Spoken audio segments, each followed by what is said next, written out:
మరి అలాంటప్పుడు ఎలా తినాలి మ్యాంగోని?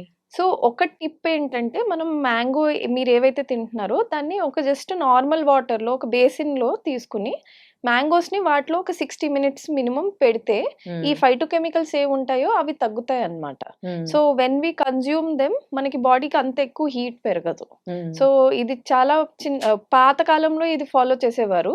ఇప్పుడు మనకైతే డైరెక్ట్‌గా వస్తుంది. ఫ్రిడ్జ్‌లో పెట్టుకొని అట్లా తినేస్తున్నాం కనుక, హ్మ్. అందరికీ ఇంత ఐడియా లేదు ఇది చేయాలి అని. అదే. కొంతమంది పీల్‌ని కూడా తింటారు కదా! అవునవును.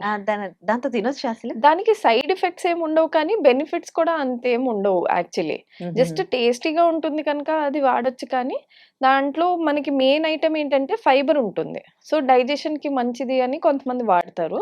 కానీ మిగతా ఇలా వైటమిన్ సి, వైటమిన్ ఏ ఇవన్నీ అంత మీకు ఎక్కువ ఉండవన్నమాట. ఓకే. డయాబెటిస్ పేషెంట్స్‌కి కూడా తినాలని ఉంటది. కానీ ఎక్కువ తినలేరు వాళ్ళు. యెస్. వాళ్ళకి డెఫినైట్‌లీ. దీని బదులు సబ్‌స్టిట్యూట్ ఏదైనా ఫ్రూట్ ఏమైనా యాహ్! తీసుకోవచ్చా? సో, డయాబెటిక్స్ వాళ్ళు తినాలంటే వీక్లీ వన్సే తినాలండి. Not more than thought. Okay. And ఇప్పుడు దానికి సబ్‌స్టిట్యూషన్‌గా చాలా వచ్చాయి. బెస్ట్ ఫ్రూట్ యాక్చువల్లీ వాళ్ళకేంటంటే ఈ సీజన్‌లో గ్వావా. సో, హ్మ్. గ్వావాలో వాళ్ళకి ఫైబర్ కూడా